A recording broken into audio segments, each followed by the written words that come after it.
truth and values. At ang hirap-hirap naman natin. Kasi, yung social communication, yung new media, nakita ko ang effectivity doon kay Pedro Calungsod. Yung youth committee namin, wow, ang galing. They were able to put a website, ang dami nag-tweet-tweet, ang dami nag-blog, at saka they came up with Pedrito. Nakita niyo na ba si Pedrito? Yung doll ng Pedro Calungsod, na neck and neck sila sa popularity ng order sa amin sa opisina. No? Because the young people, bigyan nyo ng imahen, hindi masyadong okay sa kanila yan. Bigyan nyo ng mga doll na mga ganon, wow, ang dami pong bumibili. Hanggang ngayon, I was trying to close the office na, pero natutuwa ako, ang daming umuorder ng imahen, ang dami rin umuorder ng Pedrito. That means to say, Pedro Calungsod is making a dent, no? So, tuloy nyo din yung kanyang pag-push sa kanya. Ayun. Because of that, nagpartner po tayo kay Maria Rezas Rappler. Alam niyo na yung Rappler niya, no? Oo. Social communication yung kanilang expertise eh. At saka, sa GMA 7, meron din silang very active yung tipong ganon for social communications. At ang agreement namin sa kanila, hindi lang to put our news in their program, but also to train our young volunteers, no, into social communication. Magkaroon ng experiential formation in these things. Kamukha yung CNN, yung iReport. Everybody now can be a reporter with your camera, yung cellphone, no? But then, with us, yung ating pati-train, I will request at least 5 or at most 10 young people from the different dioceses to be trained by Rappler and GMA 7 on how to do social networking. Pero sa atin, with a very disciplined guidance on non-negotiables. On non-negotiable values as a bias in favor of life, of the family, of marriage as between man and woman. Kasi nung isang araw, narindi na naman ako, napasa na pala sa France in their constitution, na marriage can be between two people. Doesn't say man or woman. Ang dami na po ngayon. Ang dami din sa Germany. Nakapost na rin yung, kung na ganon, yung same-sex marriage. No? And nung napasa yung RH bill, nakita naman natin agad ni-resuscitate yung divorce bill. Parang eskalera yan eh, sunod-sunod.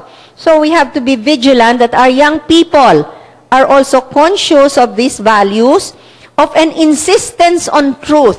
Kasi pag yan sa social networking, wala na silang pakialam eh. Kung totoo ba ito, hindi. Basta itweet na. Kasi interesante, popular, connected with the celebrity.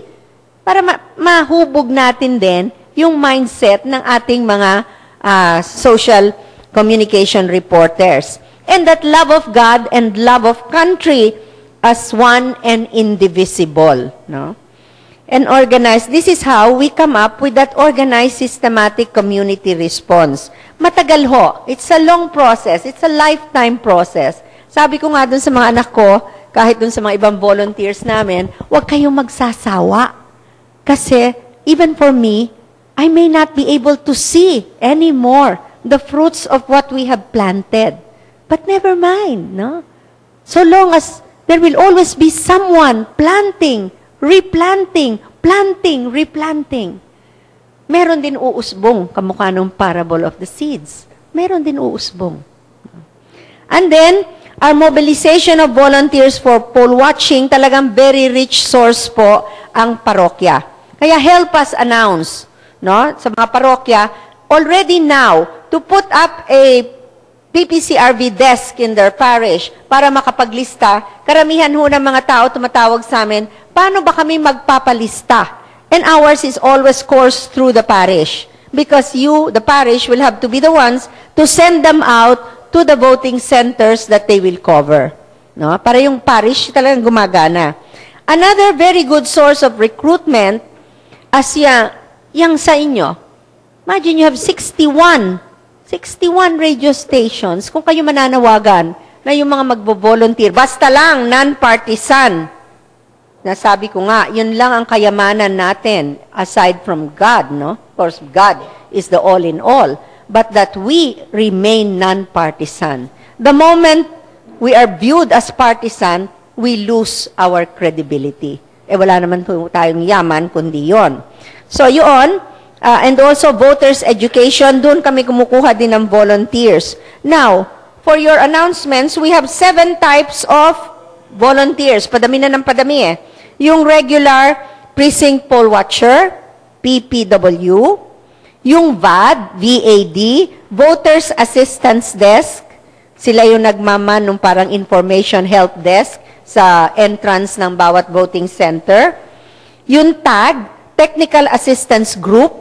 Matutuwa kayo, meron na tayong IT committee, very active. Ang head po nito is Professor in Ateneo, Dr. William Yu and Romel Bernardo of Cybersoft. No? Sila, nagbibigay na sila. Kasama na nga dun sa modules natin yung IT, yung information about the PCOS machine. Yung AMVAT, AMVATT, ang tawag dito, Accountable Materials Verifiable Audit Trail Team.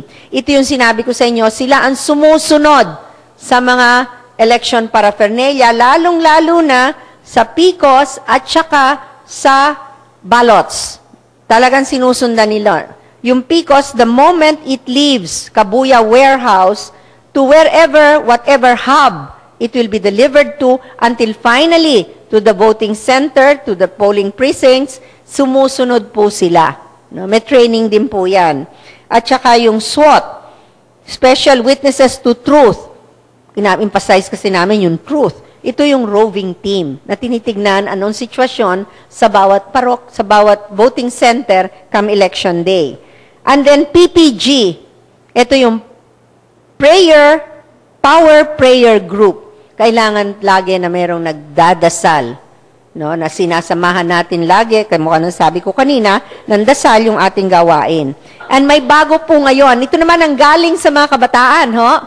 PEOP, POP ang tawag nila, or PEP for short.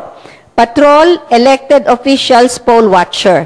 Nang sa ganon, hindi lang yung you listen to the programs of your na ino-offer ng kandidato, na pag naboto sila, subaybayan din kung ginagawa nila yung kanilang mga pangako.